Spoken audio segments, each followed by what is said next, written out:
আজকে রুই মাছের আলু আর বেগুন দিয়ে পাতলা ঝোল রান্না করব। পরিমাণ মতো এখানে সর্ষের তেল আমি দিয়ে দিয়েছি। এবার গ্যাসটা একটু বাড়িয়ে দিলাম, তেলটা গরম হোক।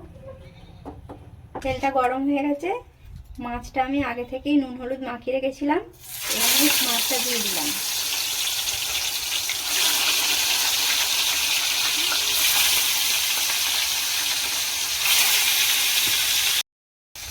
মাছটা এক পিঠ ভাজা হয়ে গেছে, এবার আমি মাছটাকে উল্টে দিচ্ছি। মাছটা লাল লাল করে ভাজা হয়ে গেছে, এবার আমি মাছটা তুলে দেবো।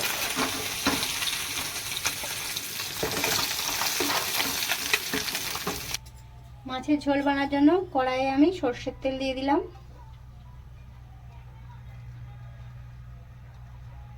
পরিমাণ মতো সর্ষের তেল দিলাম। এবার এতে আমি দেবো একটু 5 ফোড়ন।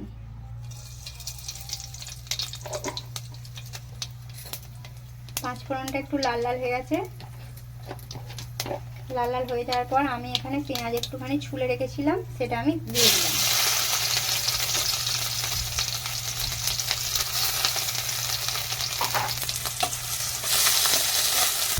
এবার আমি যে মাছ ভাজা রেখেছিলাম করে, সেই মাছের তেলটা একটু এতে দিয়ে দিলাম।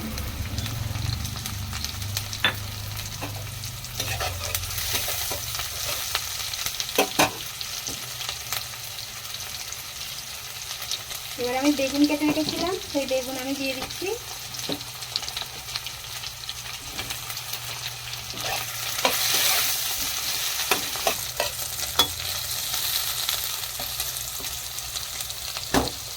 বেগুনটা সামান্য ভাজা ভাজা হবে, তারপর আমি আলুটা দিয়ে দেবো।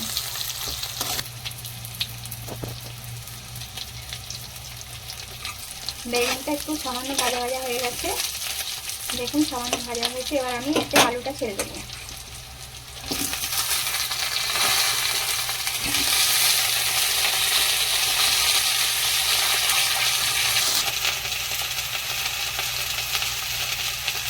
এবার আমি এখানে টমেটো কুচিয়ে রেখেছি, সেই টমেটোটা দিয়ে দিলাম।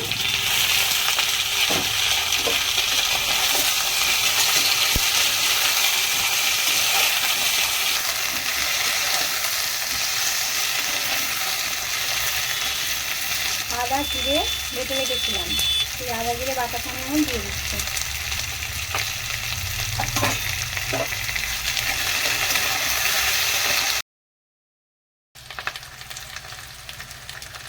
এখানে হলুদ দিয়ে দিচ্ছি পরিমাণ মতো, কাশ্মীরি লঙ্কা,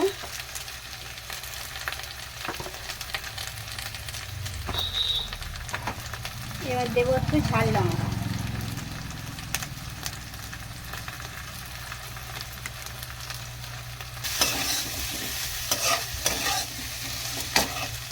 দু 4 মিনিট মতো নাড়াচাড়া করার পর আমি এতে জল দিয়ে দেবো।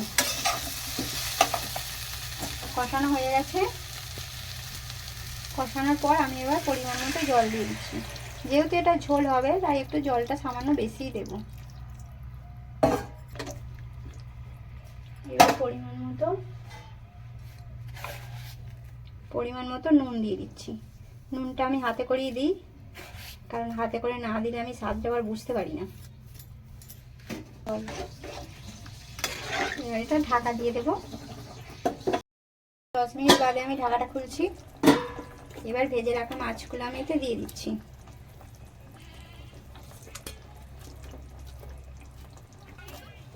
এবার আরো 5 মিনিটের জন্য আমি ঢাকা দিয়ে রাখবো। ঢাকাটা আমি খুলছি। দেখুন আলুও সিদ্ধ হয়ে গেছে, ঝোলটা রেডি হয়ে গেছে।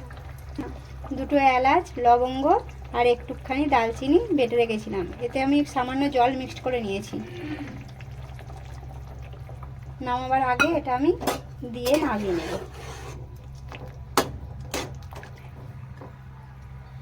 ঝোল রেডি।